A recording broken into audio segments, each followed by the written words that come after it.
I, 30F, am getting married to Roy, 31 male. We met in college and hit it off right away. He's handsome, charming, smart and supportive. We fell in love and planned our entire future together. We planned where to live, how many kids to have, vacations, college fund for children, retirement, etc. I love him so much. He's my soulmate and my best friend. He would tell me he's proud of me whenever I achieve something. He's super supportive of my dreams and ambitions. He'd motivate me to take up projects which I was hesitant to. He'd reassure me that I'm capable and talented enough. He'd compliment me every time I got dressed to go out and tell me how lucky he was to have me as his GF. Roy's father passed away when he was just 8 years old and his elder sister Kim, 33F, was 10. His mother, Yami, 55F, never remarried. She's a very kind and sweet lady. I never got to know Kim as she lived in a different city for work and rarely visit us. We got engaged 8 months ago in an engagement ceremony. In my country, the to-be bride and groom get engaged in a ceremony among family and close friends. Kim moved back to our city and found a job here. This is when things started to get complicated. It's customary here for the girl's parents to pay for the wedding. My dad hired a wedding planner and told me to plan the wedding with them to my and Roy's liking. When we started the planning process, my future mill stayed out of it, but Kim would tag along with us wherever we went. To the florist, to the wedding planner's office, to the caterers, everywhere. I wanted it to be just me and Roy. I told him that I didn't like future Sil third-wheeling something just the both of us must have been doing together. He told me that Kim just wanted to be involved in her brother's wedding and I should be more welcoming of her. I would have actually been okay with it if she'd keep her mouth shut and not give us her valuable input. When I choose flowers, it would be too pastel, choose a different color palette. When I would suggest the chair arrangement to the planner, she'd be like, that won't give a proper view to the guests on the far left. I wanted to have coconut pudding at my wedding. It was my absolute favorite dessert growing up and I wanted to share it with my guests on my wedding day, but guess what? No. Not coconut. I'm allergic. The thing that pisses me off the most is that Roy always takes her side when it's my choice versus her choice. He wouldn't fight or anything.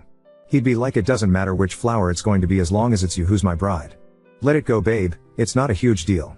The only thing that's important is that we're marrying each other and starting a new life together. When the coconut pudding thing happened, he asked me not to be selfish as it's not just about me and it's about both of us and our families. He said, Kim is family and I cannot exclude her from having the food at our wedding.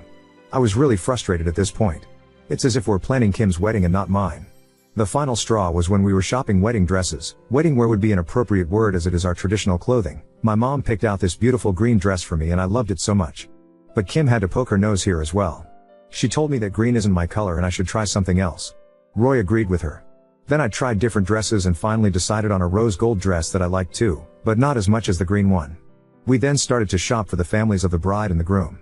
When it was Kim's turn, I kid you not, this B/TCH picks out the same green dress and decides she's gonna buy it. I lost it. I didn't want to make a scene there, so I walked out. I and Roy had a huge fight about this at home. He told me that green wasn't going well with my skin tone and that he suits Kim better, that I should stop acting so immature, that Kim picked that dress after I'd already picked out mine.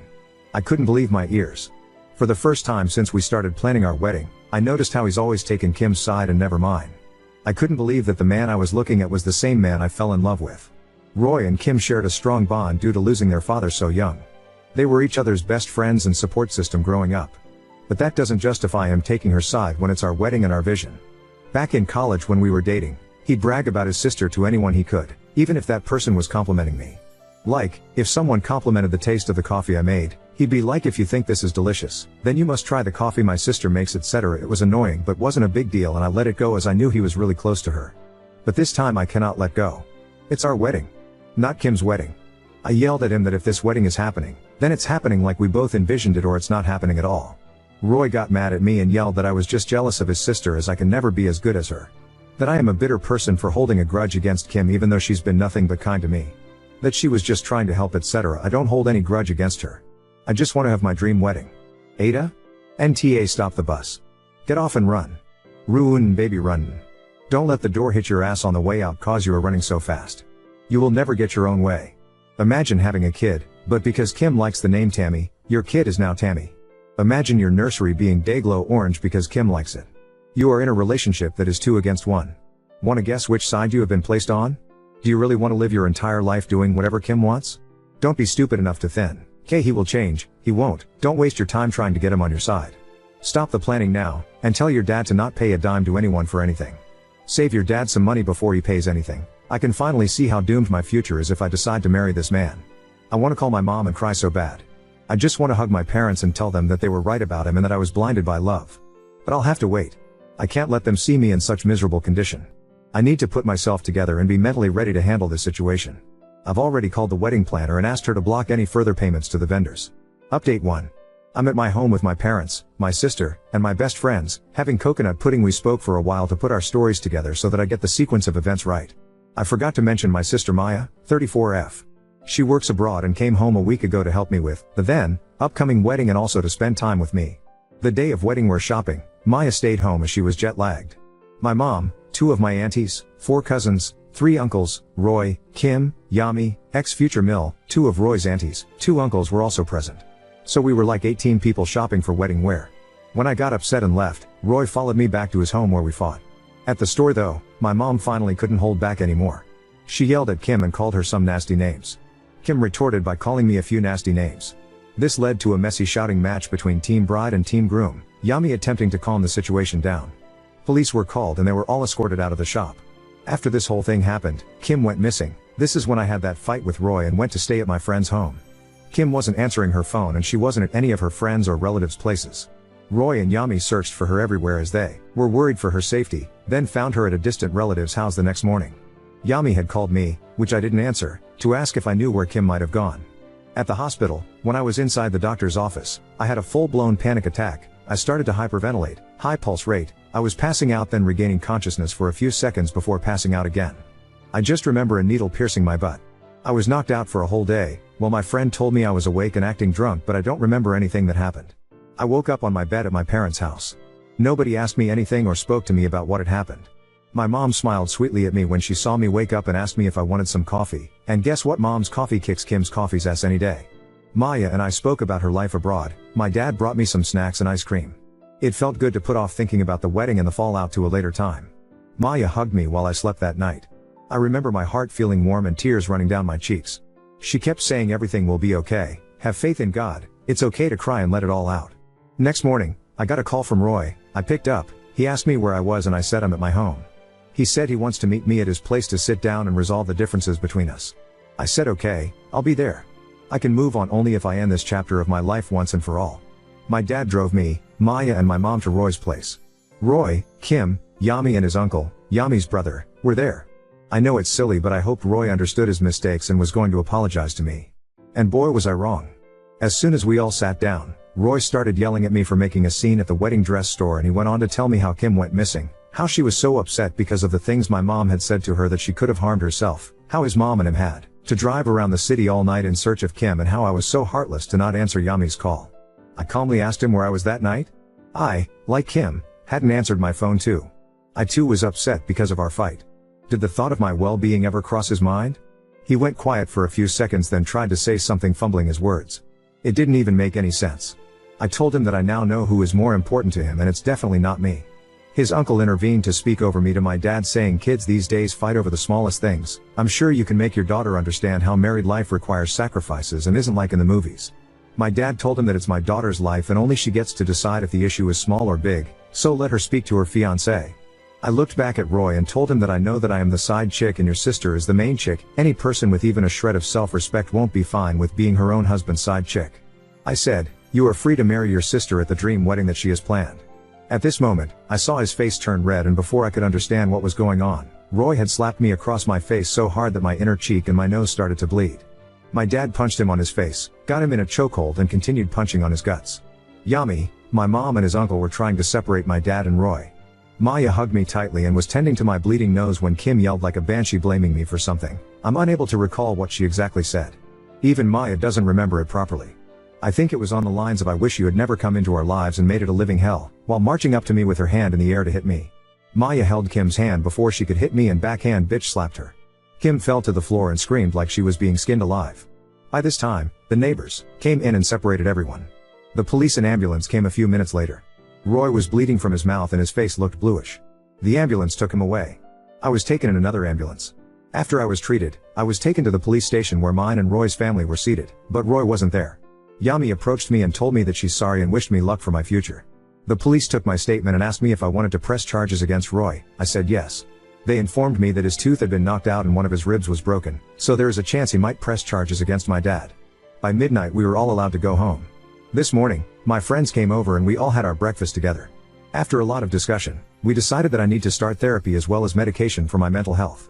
We ordered pizza for lunch and my dad kept making lame jokes. Later Mom, me, Maya, best friend 1 and best friend 2, account owner, started reading the comments on my post. Mom was so happy about the replies to my comment about wanting to call my mom and cry. She told me that I should never worry about being vulnerable with them. I need not put on a strong front for them when I'm actually hurting inside. She said she'd wished I'd contacted her sooner. I would like to thank every single one of you who took out time to comment and show concern for a complete stranger. If it weren't for people like you, I wouldn't have seen the issues that I see so clearly now. I might have even forgiven him and ended up in a miserable marriage. I thank you all from the bottom of my heart. You all restore my faith in humanity. And for those who said that I need to grow a spine, well yes I do, but I'd like to share my POV in my country. Girls are taught from a very young age that girls who keep families together are good girls and girls who break families are bad ones. Even though my parents never taught me that and I have a master's degree, this concept somehow got ingrained in my brain at a very young age. That's why I wouldn't speak up to Kim. I didn't want to cause conflict between them because that's what the bad girls do. I hope therapy helps resolve it. I'm still grieving the loss of not just the past and the relationship but also the beautiful future I dreamt of. I'm grieving the loss of the love of my life, a person who actually never existed. I know it will take time for me to heal but I do feel lighter. My parents are over the moon but they hide their happiness from me as they know I'm still hurting. They look like they've aged backward. Roy has been discharged from the hospital. I hope he and his sister live happily ever after. You have such a supportive family. I am so happy for you that you found out who really loves you and dumped Roy. You're going to be so happy without Kim and Roy destroying your happiness. The way I felt so claustrophobic since Kim moved back is something that I have never experienced. Now that feeling is gone. This shows me that it was the right decision to dump him. Now on to second story. Moved out while my fiancé worked. After discovering she'd been making out and more at clubs, now her family attacks me. I, 25 male, met my, now ex, fiancé in my first year of college. We were both 18 and went from friends to lovers pretty quickly. We clicked so well and everything was so easy and effortless. We had a really good relationship. It's the kind of relationship that everyone wishes they were in. The kind of relationship that people idolized and said if those two broke up, then love doesn't exist. You get the picture. For the purpose of this post, let's call my ex Ashley.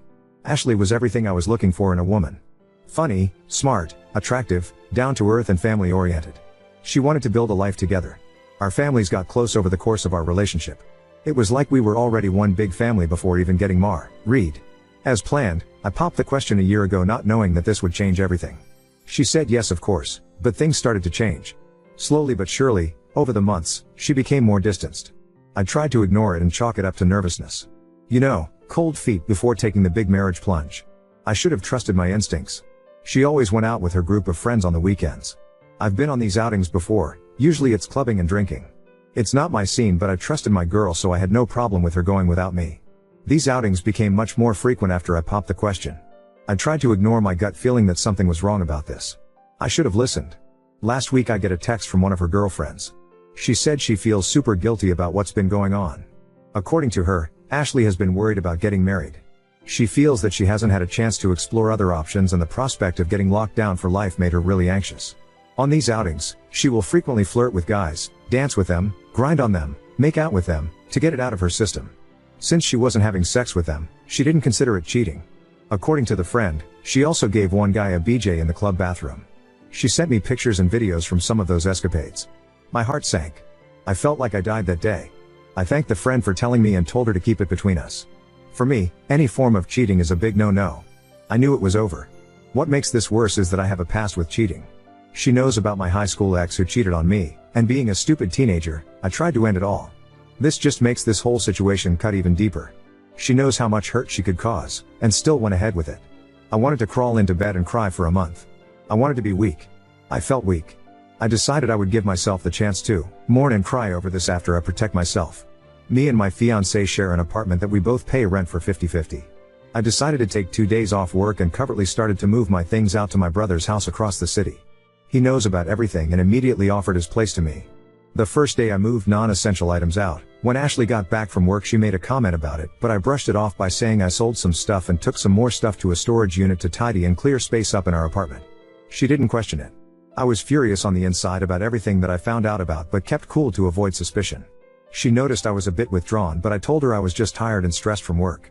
The second day, while she was at work, my brother and his wife came over to help me pack everything else and I was fully moved out by 3 p.m. that day.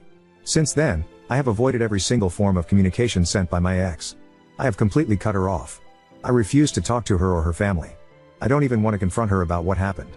She came home that day and saw everything was gone. She texted all my friends and family, who in turn texted me, but I only responded to my parents, who are fully behind me and my decision. Her family and friends are blowing up my phone and saying that I'm an off for leaving without a word. They've even been blasting me on social media. I don't really care. She knows what she did. To me, she is dead. She doesn't exist. Because of all this backlash, my brother and his wife are now also questioning if it was right of me to completely ignore everyone. This has caused me to doubt myself a bit, so here I am. Ada? Update 1. I didn't want to make this whole thing public. Despite what she did, some part of me still cares for her. I was with her for 6 years.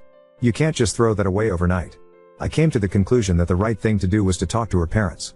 Only, her family needed to know. Everyone else can have whatever opinion they want of me, I don't care. The people who truly know me and are close to me are the only ones I care about. I sent a detailed message of what happened to my closest friends and family. All of them, of course, believed me right away, no pictures needed. I didn't feel like it was necessary or appropriate to spread those pictures of her, so I didn't. Now that the people I cared about were sorted, I moved on to her parents. I messaged her mom, who by the way I had gotten so close to I considered her a second mom and she considered me a son. She was very upset with me, but agreed to meet up. I felt like this needed to be an in-person conversation rather than a nuke I drop in an email with everyone they know CC'd. I met her mom and her dad at a diner we used to frequent for breakfast. I know, so cliché. It was quite emotional. They were understandably upset. They didn't do anything wrong and I cut them out of my life like nothing happened. I understood why they were upset, so when they were confronting me I was very quiet, just listening. Letting them get it all out. I admit I was tearing up with them. That is until they accused me of some things. It's been a whole week since all of this went down. In that week, a lot happened. Apparently, according to her parents, my ex convinced everyone that I cheated and that she kicked me out, and I haven't been answering anyone because I was so ashamed of what I had done. LOL. I literally laughed out loud. I responded by saying that I am sorry and I wished them a happy life and walked out. I was so fucking upset I couldn't even have imagined of being accused of this. What a fucking joke. I can't believe her parents would believe her and throw me under the bus so fast. I walked out because I'm pretty sure I would have said some things I'd regret to her parents. I didn't want to do this, but she left me no choice. I activated the nuclear option. I went home, made an email titled "For Your Reading Pleasure" and attached every picture her friend sent me, including screenshots of the chat with her friend where she expressed how guilty she felt about the cheating. I also attached the videos of her grinding and making out with other guys. I included a long explanation detailing everything that has happened since D-Day. I ended the email by saying that I do not wish to be contacted and that I expect my ring back at some point. I attached her parents, any friend I could think of, and a coworker that I just so happened to know as well. Fuck it. So that's where I'm at now. I may be the asshole for sending that email, but she really tested my fucking limits when I found out what she was telling people. I have zero regrets. Currently crashing at my brother's place on the pull-out couch. He's helping me get through this, as much as one can I guess. Who knows what kind of fallout that email will create. Either way, I'm gonna sit back and enjoy it with popcorn, whilst sobbing. Update 2. The reason it took me 2 months to be able to come back here and write an update is because so much has happened in such a short span of time that even I'm having trouble processing it. The fallout after I sent that nuke of an email was catastrophically hilarious. My phone was blowing up with my ex's friends and family asking me tons of questions. Before I had sent that email, everyone was under the impression that I was a cheater and was kicked out.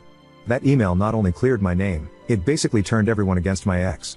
Rumors of what had happened started circulating at her job. I attached one of her coworkers to the email if you remember from my last update. Apparently she couldn't take the embarrassment and ended up quitting. Her parents were less than impressed and refused to take her back in. They reached out to me and apologized for the way things went down. They recognized that they didn't have all the facts and judged me too quickly. Why? I'm cool with them now. They told me that my ex was struggling to make payments for her half of the rent. When I covertly moved out, I contacted our landlord and explained the situation. We only had 3 months left on the lease, so I paid my half for those 3 months, so I'm in the clear. Honestly, it was worth it even though I'm not living there. Our mutual friends also didn't take too kindly to being lied to and basically being manipulated to hate me. From what I've heard, most of our shared friends don't talk to her anymore. Even some of her girlfriends who knew what had been happening behind my back stopped talking to her, which is a little ironic if you ask me. I guess now that everything was public, no one wanted to be associated with her. And speaking of her friends, remember the one that initially came forward to me about this because she felt so bad? Yeah, so we're dating now. I guess through all the trauma, drama, and craziness, we started texting more and more. At first, she was just very supportive. She comforted me and helped me come to terms with what happened. But slowly and surely, we became closer and closer and started to talk about our lives, our interests, our dreams. We realized we had a lot in common. We are also both single and young. We kinda just fell right into it naturally. She's honestly so great. Very kind and loving. I am aware that some people may think this is just a rebound, but I'm really enjoying my time with her and things are going great. I feel great. Since everything went down, I have had no contact with my ex. I've heard through multiple friends that she is livid that I ghosted her and won't even talk to her. She says what I'm doing to her is torture because I won't even give our relationship closure. I just laughed because if she thinks what I'm doing is torture, then she's clueless about what she put me through. I'm honestly good. I will go the rest of my life without ever talking to her again. Call me petty. Call me dumb. I am who I am and I feel this is right. As for me, life is looking good. I'm dating an amazing girl. I've gotten so much support from my family and friends. It's nice to see who the real ones are, you know, the ones that actually stuck with me throughout this whole ordeal, and best of all, I feel like I'm really moving on from this whole thing. Hope this update gives you all closure. So many of you messaged me needing an update. It just took me a second to gather myself to be able to write this in the midst of all this craziness.